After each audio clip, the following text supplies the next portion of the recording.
Alléluia.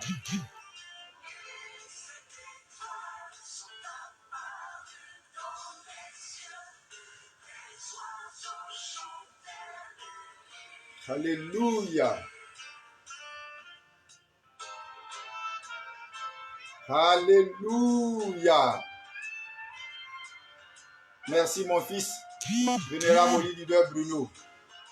Depuis la France et depuis ta position, que Dieu te bénisse abondamment.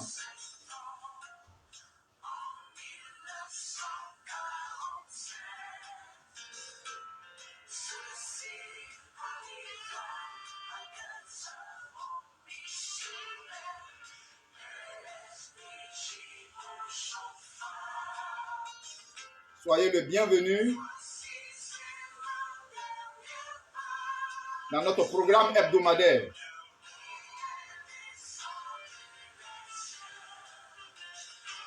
Aujourd'hui encore, nous avons à partager la parole de Dieu.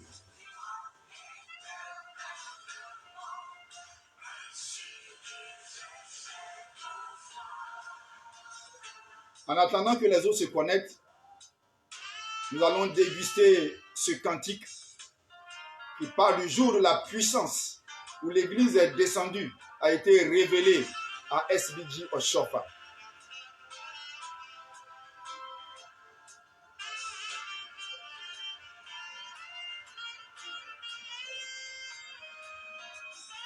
Merci mon frère Smith Hervé. Soyons en amour. C'est les Saintes Écritures qui le disent. Dans le livre de 1er Corinthiens, chapitre 13, l'amour nous crie toujours l'amour, l'amour, l'amour. Alléluia. Mon fils Ange Doré, merci pour ta présence. Et sois béni depuis ta position. Nous commençons dans 1 minute.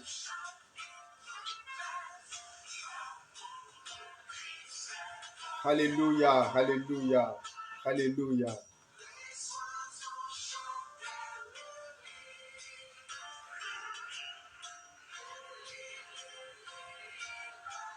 Louli, la grâce qui nous a été faite. Oh, merci Seigneur Jésus.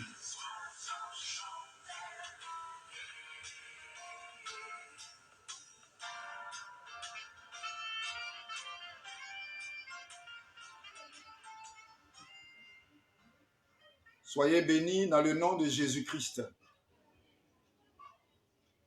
Nous allons commencer notre analyse des textes bibliques du Saint-Siège et du siège international. D'abord, nous allons voir les textes du Saint-Siège. Et je crois que je vais essentiellement me focaliser sur ces 2 textes. Étant entendu que les textes du Nigeria, du siège international, parlent toujours de la même chose que nous avons déjà commencé à prêcher, à savoir la moisson, la dîme, l'argent, le donner et le recevoir, le semer et le récolter, l'aumône, toutes ces choses où on parle de moyens financiers d'agir dans l'Église, c'est exactement la même chose sous une autre forme qui revient dans les 2 textes du siège international. Donc, je voudrais prendre tout mon temps pour m'appesantir vraiment sur les textes du Bénin.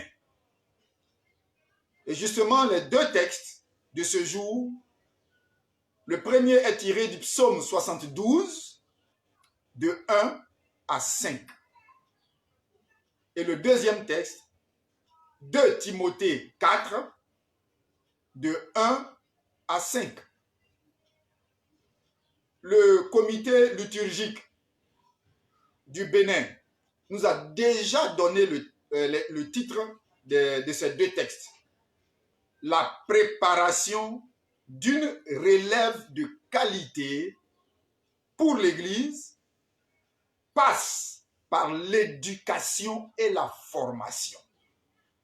Je suis totalement et entièrement d'accord avec un tel thème. Je le répète, la préparation d'une relève de qualité. De qualité pour l'Église, s'entend, passe par une éducation et par la formation des fidèles. Écoutez, tout de suite, je vais vous faire remarquer 4 mots dans ce titre. Il y a d'abord préparation. La préparation. Exactement comme une femme qui veut faire chez nous ici en Afrique une sauce graine, une sauce arachide, une sauce tomate, je ne sais. Elle prépare d'abord les ingrédients. Elle va d'abord au marché chercher les ingrédients, les meilleurs ingrédients pour venir composer ensuite sa sauce. C'est la même chose. La préparation d'une relève de qualité. Ici, nous parlons de la qualité. Nous ne parlons pas de quantité. Nous ne parlons pas de remplir les paroisses, de remplir les temples. Non, nous parlons de remplir les temples de personnes de qualité par rapport aux objectifs du ciel. Donc, préparation d'une relève, c'est-à-dire ceux qui vont prendre la suite, ceux à qui nous allons passer la main pour continuer l'œuvre de Jésus-Christ dans son Église. Donc, nous avons la préparation d'une relève de qualité. J'insiste là-dessus, de qualité pour l'Église. Cela passe par une éducation. Tu as bien entendu, une éducation. Merci mon fils Yodé d'être arrivé. Par une éducation et par la suite par une formation. Je vais expliquer ces termes. On va y revenir tranquillement, doucement, puisque j'ai tout mon temps aujourd'hui pour parler des textes du Saint-Siège. Donc ces 4 mots retiennent mon attention. Préparation, qualité, éducation et formation. Je vais m'adresser aux responsables de l'Église. Je ne parle pas aux fidèles lambda. Je parle aux responsables, car c'est de nous qu'il s'agit aujourd'hui. Je parle des chargés de paroisse. Je parle du chef visionnaire. Je parle du maître de chœur. Je parle du président du comité paroissial. Je parle du chef de diocèse et tous ses adjoints, les chefs de région, les chefs de district. C'est de tout cela que je parle. Parce que dans les lectures, c'est ceux-là qui sont les pères. Et c'est les pères qui préparent toujours l'avenir de leurs enfants. Donc ici, il s'agit de parler aux pères de toutes les dénominations. Mais je vais m'adresser particulièrement à ceux de ma dénomination, l'Église du christianisme céleste. Sinon, ce que je dis est valable dans toutes les dénominations. Allons-y déjà. Quand nous prenons le premier texte, Psaume 72, le psalmiste dit ce que nos pères ont fait. Il dit bien nos pères, c'est-à-dire lui il est présent, comme moi, mais il parle des pères, ce que nos pères ont fait. Ça c'est au verset 3. Nous, au verset 4. Donc ça fait déjà 2 générations. Il y a les pères et il y a moi présentement, nous, vous et moi qui écoutons la parole de Dieu. Nous devons passer le témoignage de ce qu'ils ont fait, de ce que Dieu a fait avec eux, à leurs enfants. Non, je vous dis quelque chose. Quand vous lisez la Bible, faites attention aux mots que la Bible prononce. Il n'a pas dit, il ne parle pas de nous et nos enfants. Il dit nos pères nous ont donné un témoignage et nous devons rendre ce témoignage à leurs enfants. En fait, ce sont mes enfants à moi. Mais il va plus loin.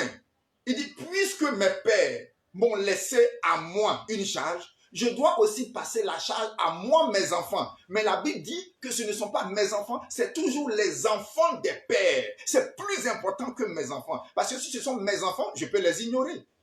Je peux les laisser. Je peux ne pas leur donner l'enseignement. Mais quand je sens que c'est la responsabilité des enfants que mes pères m'ont laissé, alors il y a ça donne une autre connotation au mot enfant. Réalisez le texte, vous allez comprendre. Il dit, nos pères nous ont donné quelque chose à nous, afin que nous les léguions à leurs enfants, qui sont mes enfants, mais il dit leurs enfants, afin que, au verset 5, cette génération qui vient dans le futur soit préparée pour qu'elle aussi laisse un témoignage à leurs enfants. Ça fait combien de générations? 4 générations. Donc, un enseignement, écoute-moi bien, un enseignement est valable pour 4 générations. Tu as bien entendu. Un enseignement est valable pour 4 générations. Il y a la génération de nos pères qui nous ont laissés. Je prends par exemple, en l'occurrence pour l'église céleste, le pasteur Oshofa, le fondateur, avec tous ceux qui ont commencé avec lui. La plupart ont disparu, très peu sont encore en vie. Ils nous ont laissés à nous qui sommes vivants aujourd'hui, qui sommes rentrés dans leur travail, ils nous ont légué quelque chose.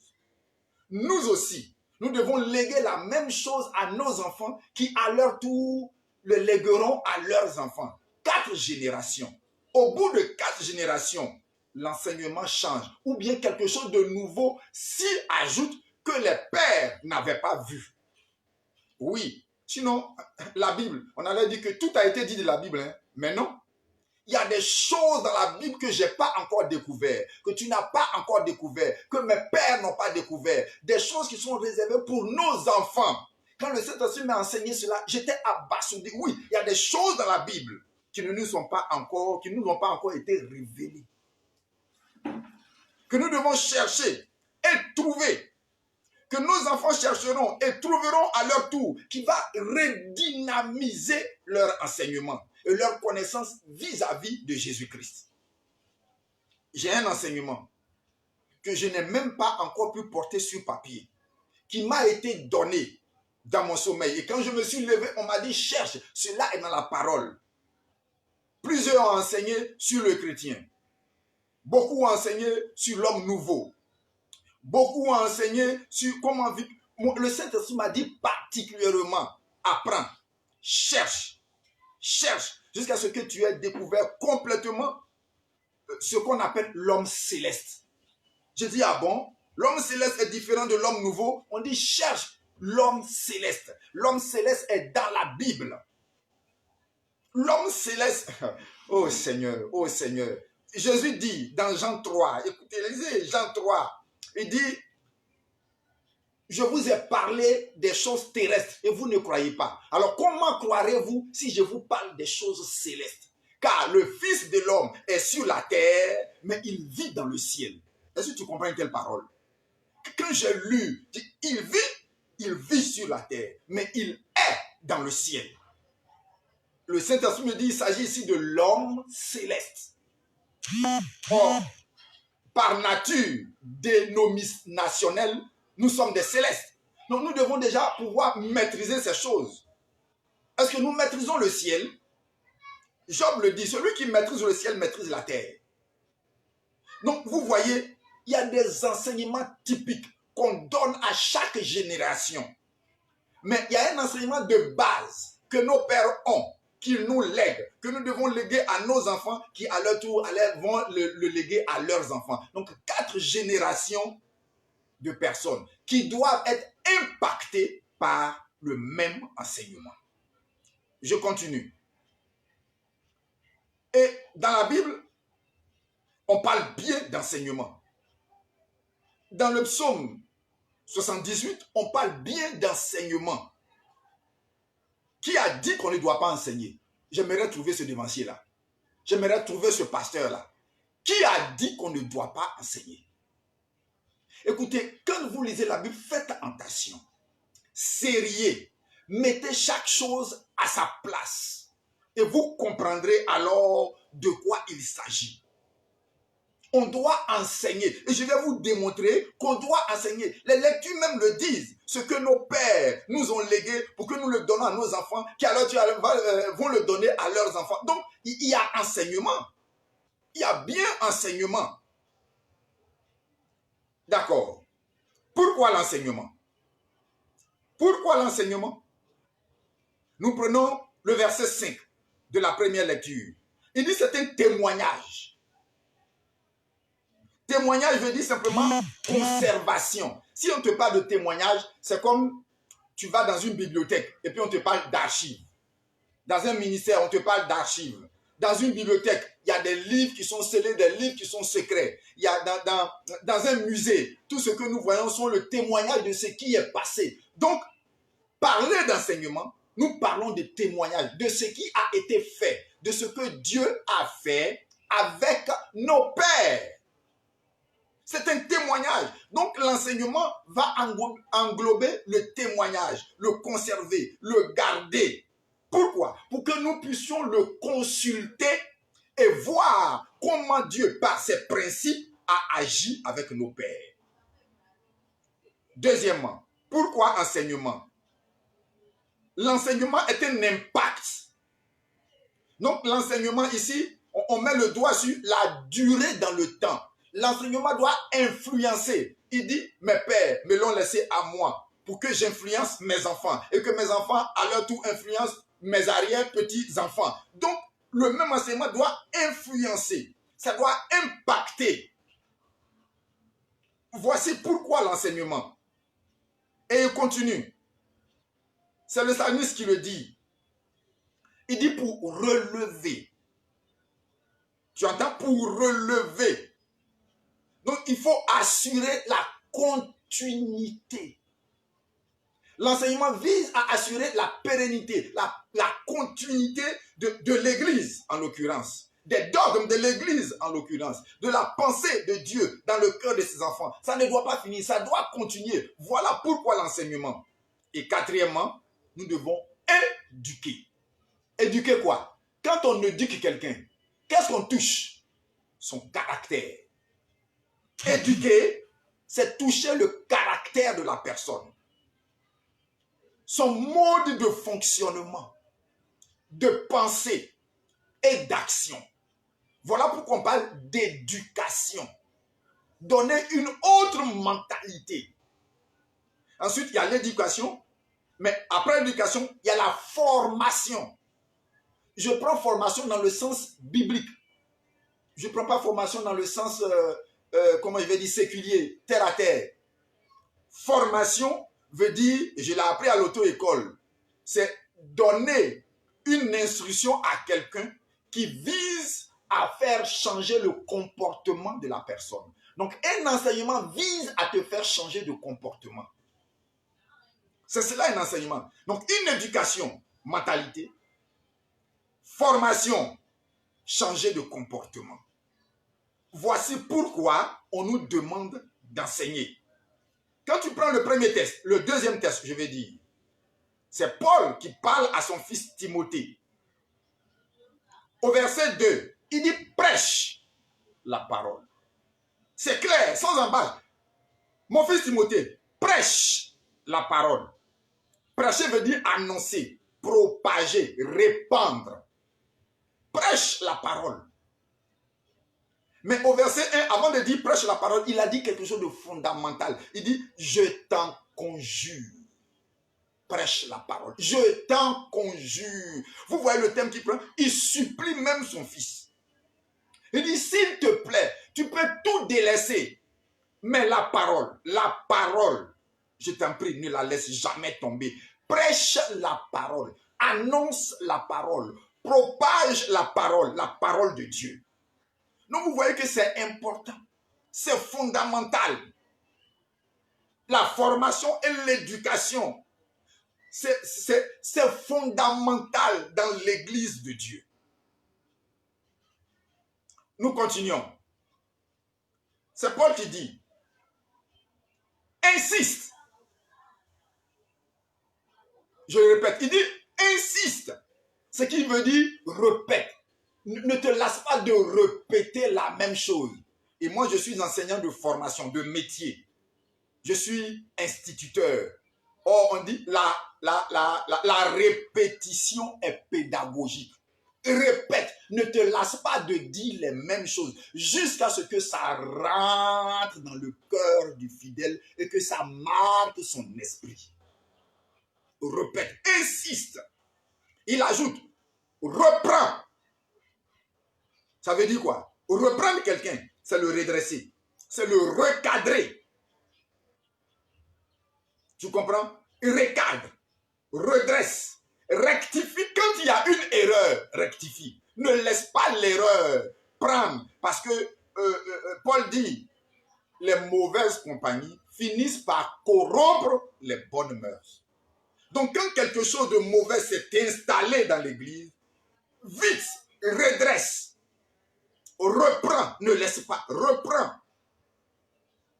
Et en troisième, en dernière position, il dit censure.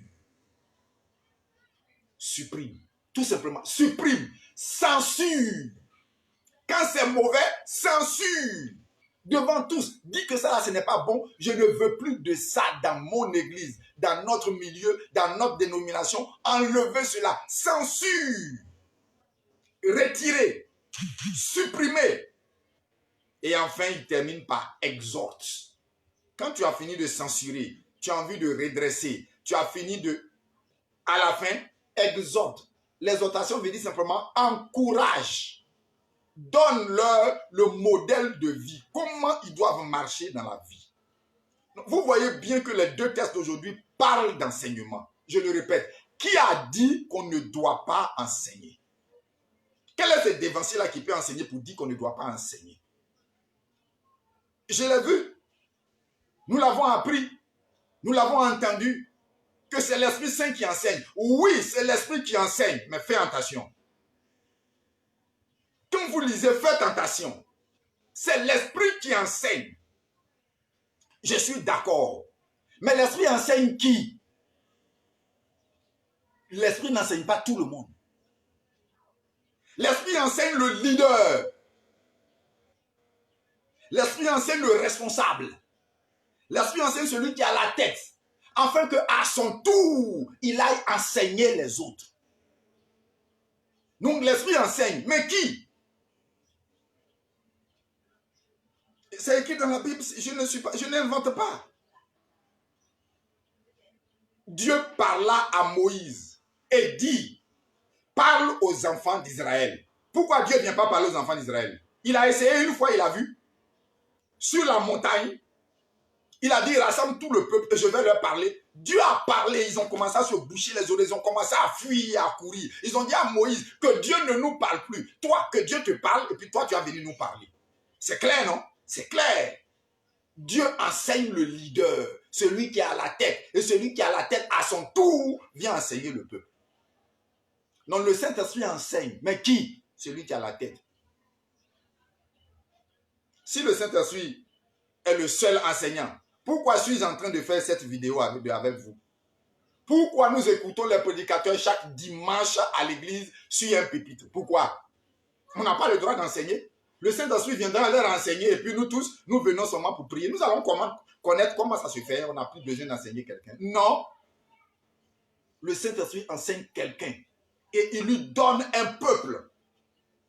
Et à son tour, ce leader va impacter ce peuple de la parole, de ce qu'il a reçu, afin que ce peuple devienne comme lui. Retournons dans le livre de Samuel, 1 Samuel 12, du verset 21 au verset 23. 1 Samuel 12, je prends la parole de Dieu et je lis 1 Samuel 12 à partir du verset 21. Laissez-moi trouver pour vous. C'est Samuel qui parle. Au moment où il venait déposer les fonctions de juge. Et là, je voudrais attirer votre attention sur quelque chose. Samuel est venu déposer les fonctions de juge, mais il n'a pas arrêté son ministère. La preuve, il dit, il continue son ministère. Je dépose les fonctions de juge, mais le ministère de la révélation, le ministère d'évangélisation, le ministère de guérison, ça, on ne peut pas l'arrêter parce que c'est un don. C'est Dieu qui le donne. Alors, je prends pour vous 1 Samuel 12. Et nous sommes au verset 21, qui nous dit, le plus simplement du monde, ne vous détournez pas, sinon vous irez après des choses de néant, qui n'apportent ni profit, ni délivrance, parce que ce sont des choses de néant. Donc, Samuel est en train de faire des remontrances au peuple de Dieu. L'Éternel n'abandonnera point son peuple à cause de son grand nom, car l'Éternel a résolu de faire de vous son peuple. Vous voyez, Dieu veut se faire un peuple, veut se tailler un peuple. Loin de moi aussi de pécher contre l'Éternel, de cesser de prier pour vous. Première chose. Quand nous voulons enseigner un peuple, la première chose que nous devons faire, c'est de prier pour le peuple. Oui, ça fait partie de l'enseignement. Tu veux impacter quelqu'un, apprends d'abord à toucher son esprit dans le spirituel. Celui à qui tu veux donner la parole là, prie pour lui d'abord. C'est ce que les responsables doivent faire. Les responsables ne sont pas là pour maudire le peuple, mais plutôt pour prier pour le peuple. Est-ce que j'ai été clair? Est-ce que c'est clair? On ne maudit pas ceux sur qui Dieu nous a établis, mais on prie pour eux, pour leur bien-être, pour leur compréhension des choses de Dieu et pour leur bien-être sur cette terre des hommes. Voilà un. Loin de moi aussi de pécher contre l'Éternel, de cesser de prier pour vous. Je vous enseignerai. Tu entends? Donc il y a bien enseignement. Qui a enseigné à Samuel? C'est Dieu. Pour que Samuel vienne faire quoi? Vienne enseigner le peuple. Je vous enseignerai le bon et le droit chemin. Ça fait deux choses différentes. Samuel dit qu'il va vous enseigner une manière qui va vous impacter, de telle sorte que votre comportement va changer. Mais il nous instruit sur quoi? Sur ce qui est bon, sur le bon chemin. Et il va nous instruire sur le droit chemin. Mon frère, ça fait deux choses différentes. Il dit, quand tu lis la Bible, pense aux mots que la Bible dit. Il y a un seul chemin qui est bon, c'est Jésus. Le bon chemin à choisir, c'est Jésus. À ne pas vous engager dans des voies tortueuses, dans des voies où il y a l'argent qui vont nous créer des problèmes plus tard. Non, le bon chemin, c'est Jésus. Le droit chemin, c'est comment en tant qu'individu, comment en tant que citoyen, tu peux marcher dans cette nation pour être droit. Il faut être droit. Si tu es bon, alors tu peux être droit. Comment être? Quand Jésus est en toi, il y a une manière de faire. Pour que les hommes au travail, dans le quartier, à la maison, dans ta famille, commencent à t'apprécier. Donc, il dit bien, je vais vous enseigner le bon et le droit chemin. Paul renchérit. Paul continue. Dans Colossiens 1, verset 9, à propos de l'enseignement, Paul dit la même chose. Laissez-moi le prendre. Pour ne pas que nous disions des contre-vérités. Nouveau Testament, nous avons Colossiens 1, je l'ai, à partir du verset 9. Écoute ce que Paul dit. C'est pour cela que nous aussi, depuis le jour où nous avons été informés de votre foi, en parenthèse, nous ne cessons de prier Dieu pour vous. Voilà, tu as vu, Paul répète la même chose. Paul veut impacter un peuple. Quelle est la première chose qu'il fait? C'est de prier d'abord pour ce peuple-là. De prier pour vous. Et de demander que vous soyez remplis de la connaissance de sa volonté. Ah, Dieu veut nous instruire, mais il passe par quelqu'un, afin que cette personne, à son tour, nous remplisse de la connaissance de ce que Dieu veut.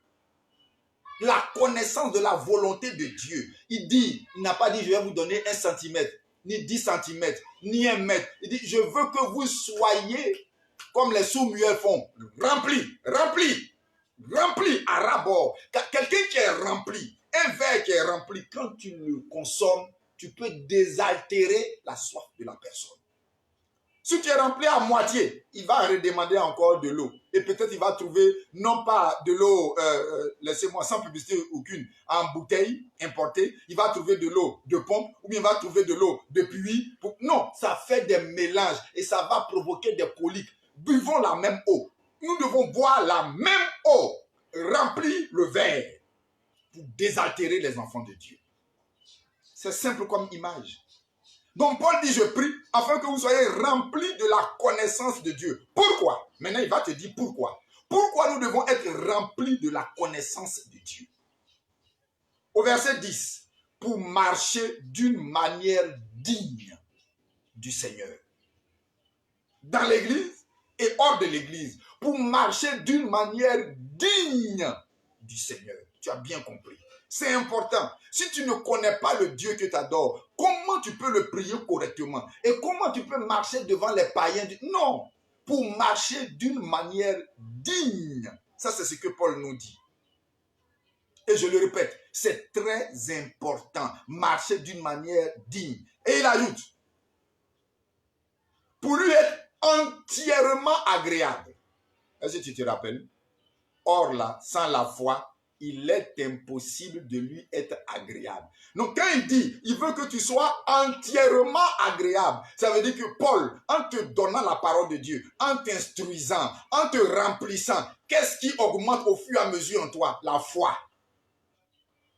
C'est la foi qui fait qu'on est agréable devant Dieu. Donc il dit pour lui être entièrement agréable. 3. Portant des fruits en toutes sortes de bonnes œuvres. Porter des fruits. Jésus parle de ça dans Jean. Je veux que vous portiez des fruits. Mais il ajoute, je veux que vous portiez beaucoup de fruits. Donc, quel est notre objectif? C'est de porter des fruits, beaucoup de fruits pour le Seigneur. Et il continue. Fortifié à tous égards. Qu'est-ce qui fait tout ça là? C'est l'enseignement. Fortifié à tous égards. Par sa puissance. Donc si tu veux que la puissance de Dieu vienne en toi, qu'est-ce que tu dois avaler? Qu'est-ce que tu dois manger? De quoi tu dois t'abreuver? La parole. Va jeûner. Regarde, moi je l'ai fait. On avait 14, 15, 16, 17, 18 jusqu'à 20 ans. On jeûnait 3 fois par semaine. On jeûnait tous les vendredis. Dans l'année, on avait un temps pour pouvoir jeûner avec mes frères de Boaké qui me connaissent. Pour ceux qui connaissent bien Boaké, avec aujourd'hui Papa Django, Jean-François. On a fait toutes sortes d'œuvres. On a jeûné, on a prié, on a fait des versets. Jusqu'à ce que je vienne de découvrir que la puissance s'obtient dans la parole. Plus tu as la parole, plus tu es puissant. Plus un enfant mange, plus il est fort pour grandir. Plus un enfant boit du lait, plus il grandit facilement. Plus un enfant mange des protéines, des vitamines, il mange encore quoi? L'aliment de croissance. Plus l'enfant mange, plus il est bâti, plus sa santé devient forte, plus les microbes et l'ennemi ne peuvent pas rentrer en lui. C'est la même chose. Plus tu manges la parole de Dieu, plus tu te bâtis en esprit. Tu deviens fort et puissant. Quand un sorcier te voit, il sait à qui il a affaire. Ce n'est pas les chrétiens flequets de cérémonie qui courent après les bougies. Non, on ne parle pas de ça. On ne parle pas de ça. C'est pour cela que l'enseignement est important. C'est primordial. Pour porter des fruits, pour être fortifié, pour être rempli de puissance. Écoute-moi, je vais te faire certaines remarques. Doucement, tu vas comprendre. Nous allons dans le livre de Matthieu. Allons ensemble, dans le livre de Matthieu. Matthieu 28, verset 20. C'est Jésus qui parle. Il s'en allait au ciel, s'asseoir à la droite de Dieu le Père. Je vous l'ai déjà dit, quand quelqu'un doit se retirer, quand quelqu'un est près de mourir, ou bien quand quelqu'un s'en va pour la dernière fois, les dernières recommandations, les dernières paroles qu'il vous donne sont les plus importantes que les 20 ans de vie qu'il a vécu avec vous. Parce que c'est à la veille de son départ qu'il va vous donner maintenant les secrets qui vont vous aider, vous, dans votre vie. Jésus parle, il dit à ses apôtres, allez, verset 19, Matthieu 28, faites de toutes les nations des disciples. Oh, il dit, quand tu lis la Bible, écoute la Bible. Écoute bien la Bible. Ne la lis pas et puis pas. Écoute ce que la Bible te dit. Allez, faites de toutes les nations des disciples, les baptisant au nom du Père, du Fils et du Saint-Esprit, et enseignez-leur. Qui a dit on ne doit pas enseigner là? Je vais voir encore cette personne. Enseignez-leur à observer tout ce que je vous ai prescrit. Donc, il y a combien de personnes ici? Il y a ceux à qui on doit enseigner. Il y a le vous qui est les apôtres. Et il y a Jésus qui a enseigné à ses apôtres. Je vous ai dit qu'un enseignement vise 4 générations. Je ne t'ai pas dit ça. La même chose est ici. Et enseignez-leur à observer tout ce que je vous ai prescrit. Et voici, je suis avec vous tous les jours jusqu'à la fin du monde. Voilà ce que Matthieu a dit. Ce n'est pas encore ma remarque. Ma remarque va devenir cruciale, incisive. Lorsque vous allez entendre maintenant que l'Église a échoué. Papa, tu dis quoi? Oui, écoute-moi très bien. L'Église a échoué. Parce que l'Église n'a pas encore compris le message de Jésus. La dernière volonté de Jésus. Mon frère, j'ai été aussi surpris que toi.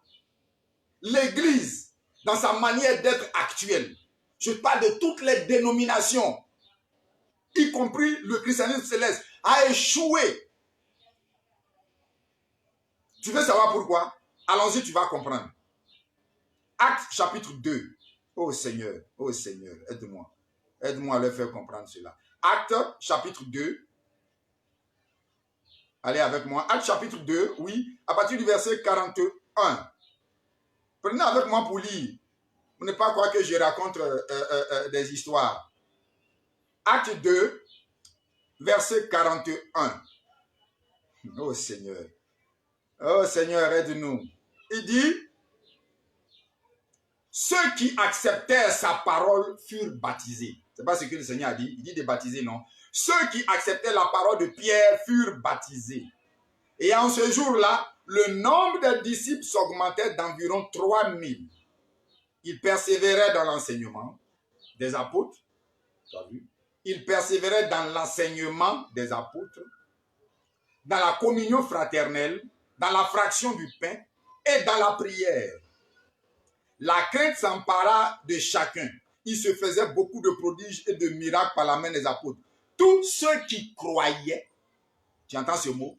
Tous ceux qui croyaient étaient dans le même lieu et avaient tout en commun. Tous ceux qui croyaient. Je le répète, tous ceux qui croyaient. Va au chapitre 5. Chapitre 5, verset 14. Je vais juste faire une démonstration. Le nombre de ceux qui croyaient au Seigneur, hommes et femmes, s'augmenta de plus en plus. Donc, Pierre et les apôtres, en prêchant le nom de Jésus, faisaient quoi? Ils faisaient des croyants. Tu as bien compris maintenant. Ils faisaient des croyants. Ils fabriquaient des croyants. Jésus dit, faites des disciples. Eux, ils faisaient des croyants. Et c'est parmi ces croyants-là que quand tu vas au chapitre plus loin, un nommé Ananias a caché quelque chose et il a envoyé le reste. Et il est mort et sa femme est morte. Ça, c'est comme ça les croyants. Les croyants sont convertis à moitié. Les croyants ne comprennent pas tous les choses du royaume des cieux. Les croyants sont arrivés dans une nouvelle entité. Ils ont donné leur cœur à Jésus, mais ils ne connaissent pas encore les lois, les principes, les dogmes de la Bible, de la parole de Dieu. Comment vivre sur cette terre? Ils ne connaissent pas ça encore. Très peu le maîtrisent en tant que disciples. Écoute, je préfère former des disciples que des croyants. Je n'ai pas besoin de chrétiens. Chrétien veut dire petit Christ. Moi, j'ai besoin de disciple. Disciple veut dire celui qui vit selon la discipline de son maître. Tu veux que je te prouve le contraire? Allons-y. Et regarde. Le même livre de Actes. Acte 19. Oh Seigneur, aide-moi. Acte chapitre 19. Nous sommes dans un problème d'enseignement. Hein? Acte chapitre 19. À partir du verset 9. Il s'agit de Paul. Ensuite, Paul, verset 8. Ensuite, Paul entra dans la synagogue où il parla librement. Pendant 3 mois, il discutait sur des choses qui concernaient le royaume de Dieu, s'efforçant de persuader ceux qui l'écoutaient. Ça, c'est où? À l'église. Mais comme quelques-uns restaient endurcis et incrédules, où? À l'église. Où ça? À l'église. Des gens qui étaient endurcis et incrédules, mais qui sont à l'église. Oh non, c'est formidable, c'est formidable. Mais comme quelques-uns restaient endurcis et incrédules, décriant devant la multitude la voix du Seigneur, il se retira d'eux. Sépara qui? Les disciples. Sépara les disciples et enseigna chaque jour dans l'école d'un nommé Tyrannus. Qui a dit on ne doit pas enseigner là? Cette personne est où? Paul avait une école. Et il enseignait dans cette école, verset 10. Cela dura 2 ans. Paul enseignait dans l'école 2 ans. De sorte que tous les habitants de l'Asie, oh, c'est formidable. 2 ans d'enseignement. Tous les habitants d'un pays de l'Asie, tous les habitants d'un pays, juifs et grecs, entendirent la parole du Seigneur. Qui a dit qu'on n'enseigne pas là? Je les cherche. Enseigner jusqu'à ce que tous viennent dans l'école biblique pour écouter la vraie, pas pour raconter des histoires, pas pour se faire prévaloir, mais pour parler de la parole de Dieu, à raconter, à parler de la parole, jusqu'à ce que toute l'Asie, tout le quartier, tout le village, tout le pays, toute la ville soit remplie de la parole de Dieu. Paul formait quoi? Des disciples. Les autres ont formé quoi? Des croyants. Tu as vu la différence? Tu vois la différence de l'enseignement? Tu comprends maintenant ce qu'on appelle l'enseignement? Je continue. C'est pour cela. Le même Paul, qu'est-ce qu'il dit à son fils Timothée? Allons-y dans le livre de Timothée. Paul parle et dit dans 2 Timothée 3, écoute bien, à partir du verset 16. Et vous connaissez tous cette parole, mais je vais la répéter pour vous, la classer pour vous et éclairer votre esprit. Toute écriture est inspirée de Dieu. Amen. Elle est utile pour enseigner. Donc, l'enseignement est comment? Utile. Quel est son but? C'est d'être utile. Si l'enseignement n'est pas utile, ça détruit. Quand l'enseignement est utile, là tu es en train d'enseigner. Utile pourquoi? Pour que la personne change de comportement. Donc tout enseignement doit être utile. Ce n'est pas moi qui l'ai dit. Utile pour enseigner, pour convaincre, pour corriger, pour instruire dans la justice. Tu as vu ces 4 graduations? En fait, c'est une graduation. Il y a la première marche de l'escalier, 2e, 3e et 4e marche de l'escalier. Je vais te l'expliquer mieux pour que tu comprennes. Il dit, quand l'enseignement est bon, quand l'enseignement est vrai, quand l'enseignement est solide, le deuxième mot qui vient, ça fait quoi? Ça convainc. Pour convaincre. Enseigner pour convaincre. Un enseignement qui ne convainc pas, la personne ne va pas te suivre. La personne ne peut pas adhérer à ce que tu dis. La personne ne peut pas changer. Donc, quand l'enseignement est vrai, quand elle est utile, elle convainc. 2e étape. 3e étape, quand l'enseignement t'a convaincu, qu'est-ce que tu as fait? Pour corriger. Ça corrige l'individu. Ça corrige le croyant pour qu'il devienne disciple. L'enseignement doit convaincre. Si tu es convaincu, ça te corrige. Quand ça finit de te corriger, tu es instruit dans la justice, afin que l'homme de Dieu soit accompli pour de bonnes œuvres. Donc, quand tu es corrigé, tu deviens efficace pour l'œuvre de Dieu. Maintenant, tu peux apporter des fruits. Tu peux donner des résultats. Qu'est-ce qui produit ça? L'enseignement. L'enseignement biblique. Je vais te montrer les 4 générations. C'est Paul qui parle, hein? C'est pas moi. C'est le même Paul. 2 Timothée 2. À partir du verset 2. Paul dit, et ce que tu as entendu de moi. C'est Paul qui parle, hein, à son fils Timothée. Toi, Timothée, ce que tu as entendu de moi, ça fait combien de personnes? Paul, Timothée. En présence de beaucoup de témoins, confie-le à des hommes fidèles. Combien? Quelle génération? Troisième génération de personnes. Paul, Timothée, les hommes fidèles. Qui soient capables de l'enseigner aussi à d'autres. Quatrième génération. Tu as entendu? Tu as bien compris maintenant?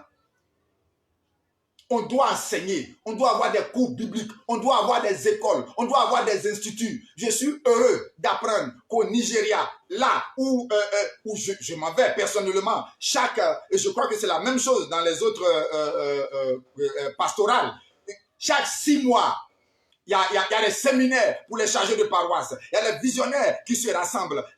C'est comme ça. On doit avoir des cours bibliques pour les évangélistes, le collège des évangélistes. Il y a des choses que je dois dire aux évangélistes que je ne peux pas dire aux fidèles.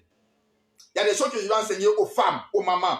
Typiquement, comment diriger leur maison, comment prier pour leur mari, comment être en harmonie avec les enfants, comment suivre leur maison. Il y a des choses qu'on enseigne aux femmes. Il y a des choses qu'on doit enseigner aux visionnaires. Il y a des choses qu'on doit enseigner. L'enseignement doit être, l'église doit être remplie d'enseignements particuliers, mais sur la base de Jésus-Christ, pour que l'église devienne solide, l'église devienne puissante, l'église grandisse. Si vous formez des croyants qui sont devenus des disciples, à leur tour, ils pourront aller pêcher d'autres personnes pour les envoyer à l'église. Et ceux qui vont venir, viendront pour connaître Jésus dans votre église, mais ne viendront pas pour connaître votre église avant de connaître Jésus. C'est l'erreur que nous commettons. C'est des choses comme ça qui se passent chez nous. L'enseignement est utile. On doit enseigner. Je le répète, on doit enseigner. Mais celui qui doit enseigner, si lui-même n'est pas formé, chef de diocèse, chef de région, chef de district, chargé de paroisse, responsable de ceci, les présidents de comités paroissiaux, les maîtres chœurs, si eux-mêmes ne sont pas formés, qu'est-ce que vous voulez? Écoutez, lisez la Bible. Quand Paul, dans Acte 19, a rencontré les fidèles de Jean, il leur a dit quoi? Avez-vous reçu le Saint-Esprit quand vous avez cru? Les enfants ont dit, on n'a même pas entendu dire qu'il y ait un Saint-Esprit. Ça veut dire quoi? Ça veut dire que Jean ne leur a pas enseigné le Saint-Esprit. Pourquoi? Parce que Jean lui-même ne comprenait pas le Saint-Esprit. Ce que tu n'as pas, tu ne peux pas l'enseigner à quelqu'un. Donc Paul a récupéré les fidèles de Jean-Baptiste. Il leur a parlé de Jésus. Il les a baptisés et le Saint-Esprit est descendu sur eux. C'est de ça qu'on parle. Ce que tu reçois. Mais regardez les paroisses. Regardez les paroisses. Les paroisses sont à l'image, les fidèles sont à l'image de leurs chargés. Les chargés se plaignent. Pourquoi? Parce qu'eux-mêmes, avant de quitter une paroisse, pour venir là pour bâtir, ils se sont bagarrés là-bas. Ils ont insulté là-bas. Et tu es venu pour former l'église. Tu crois que ceux qui viennent là aussi vont faire quoi? Ils vont t'insulter aussi. Ils vont te porter main aussi. Ce que tu fais, c'est ce qu'on va te... Dans l'œuvre de Dieu. Oh, ne vous amusez pas. L'œuvre de Dieu là. L'œuvre de Dieu là. Ce n'est pas un hasard. Si tu as déchiré, pour toi aussi sera déchiré. Pour que tu connaisses la douleur. Jusqu'à ce que tu te rendes compte pour aller demander pardon. Il y a beaucoup de chargés qui doivent aller demander pardon. Hein. Là où ils étaient là pour quitter. Beaucoup de fidèles doivent aller demander pardon avant de quitter. Avant, quand on allait au Bénin, on avait envoyé un de nos dévanciers là-bas qui devait faire un couvent. On a écrit une lettre. Et en retour, ils ont écrit une lettre à notre chargé pour lui dire excellent fidèle, rempli de la connaissance. Parce qu'ils lui ont passé des textes bibliques. Il est arrivé, on l'a fait asseoir, on lui a passé des textes bibliques. Tu viens d'où? Il dit je viens de Boaké. Ils ont écrit au chargé de Boaké. Eux lui ont donné l'enseignement. Vous voyez, si on veut faire ça à quelqu'un aujourd'hui ici à l'église, on va dire, hein, tu veux dire quoi? Que moi je ne connais pas. Tu sais, moi j'ai pris mon grade. Tu sais, depuis combien de temps je suis dans l'église? Il ne s'agit pas de ça. Il s'agit d'enseignement. Regardez la jeunesse aujourd'hui. Regardez sur les réseaux sociaux, vous allez voir la jeunesse de notre église aujourd'hui. Surtout en Côte d'Ivoire où je suis, vous allez voir. Ça dépend de quoi? Ça dépend de l'enseignement qu'ils ont reçu de leur mentor. Enseignons ce qui est vrai. Enseignons ce qui est droit.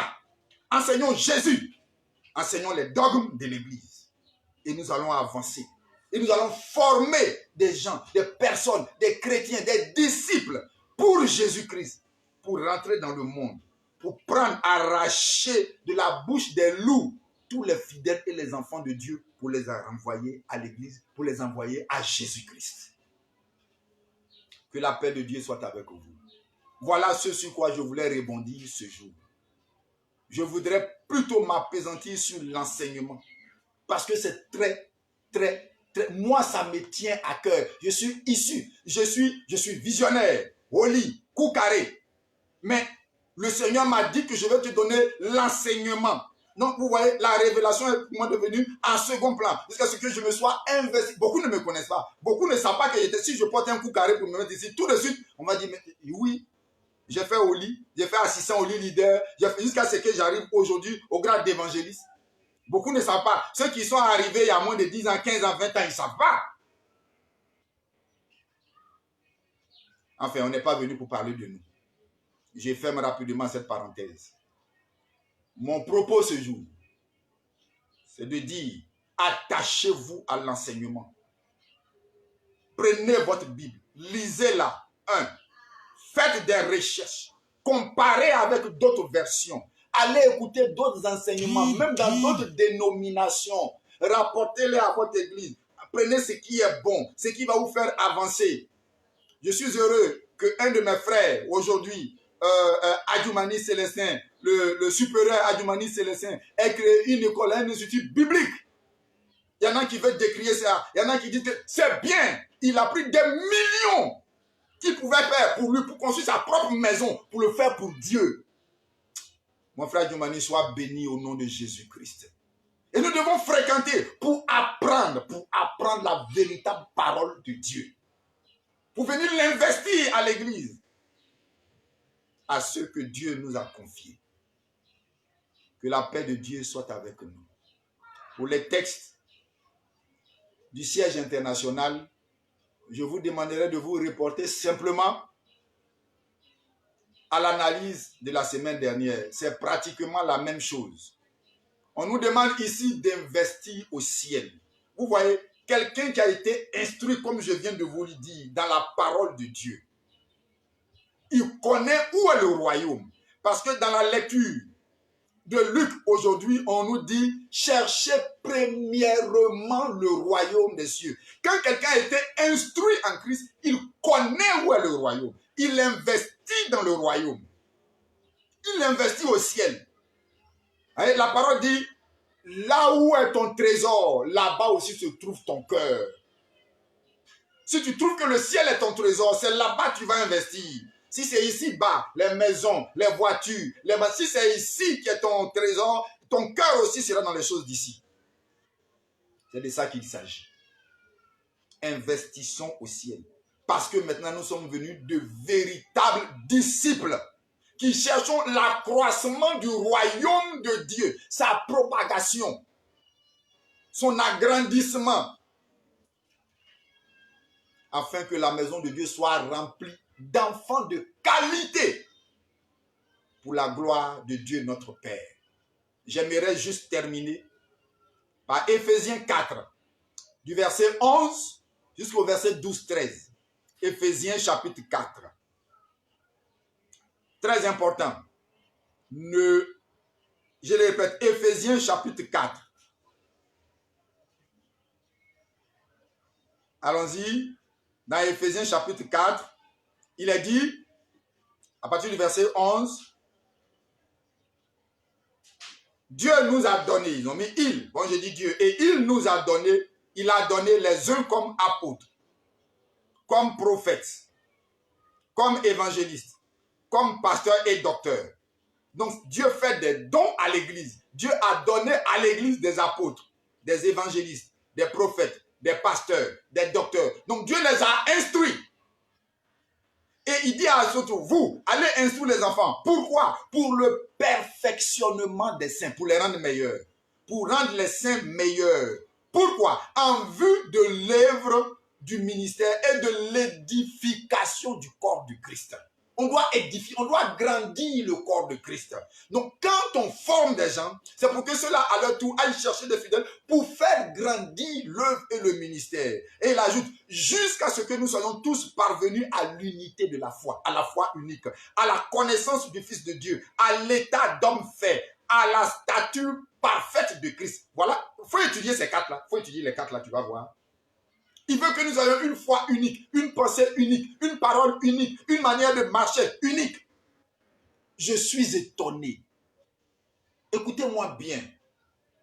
Quand la nouvelle année approche, 1er janvier, tous ceux qui vont vous souhaiter les vœux, c'est vœux de santé, le vœu le plus cher, c'est le vœu de santé, le vœu le plus cher, c'est le vœu de santé. Non. Je le dis souvent, quand j'écoute ça, j'ai ri. Quelqu'un, écoute-moi bien, on était en pleine santé, en 1600, en 1800, en 1700, on était en pleine santé en Afrique, ici. Quand les Européens sont venus prendre notre or, notre diamant, notre bois, devant nous. Pourquoi ils sont venus nous arracher tout ça? La connaissance. La connaissance. La connaissance. Ce n'est pas la santé. La première chose, ce n'est pas la santé. La Bible dit, prends Proverbe 4, la première chose, celui qui a la connaissance a dans sa main droite la santé, dans sa main gauche la richesse. Donc la première chose, c'est la connaissance. Étudie la parole de Dieu. Étudie la parole de Dieu. Tu peux être en pleine santé, mais ignorant et mourir. Or, quand tu as la connaissance, tu sais comment améliorer ta santé, marcher dans ta santé, marcher dans la parole de Dieu, marcher avec Dieu. Tout cela, tu vas le connaître. Frères, sœurs, c'est ce que je voulais vous dire aujourd'hui. C'est ce que le comité du Bénin m'a donné. Et ce que j'ai pu tirer, et ce que je sais, c'est ce que je viens de mettre à votre appréciation et à votre connaissance. Que Dieu bénisse votre connaissance. Que Dieu garantisse lui-même votre connaissance. En envoyant des dévanciers, des pasteurs, des gens qui soient capables de relever le niveau des croyants pour devenir des disciples, afin que nous formons une église puissante, sainte, agréable, sans tache ni ride devant Dieu. Que Dieu vous bénisse. Au nom de Jésus-Christ. Amen. Merci Seigneur. Merci pour cette parole. Ok. À la semaine prochaine, nous prions que Dieu vous visite afin de vous révéler ces paroles que nous venons de dire et que vous aussi vous devenez de véritables agents du ciel, des disciples avertis pour enseigner aussi à ceux qui viendront après vous. Que Dieu vous bénisse. Amen.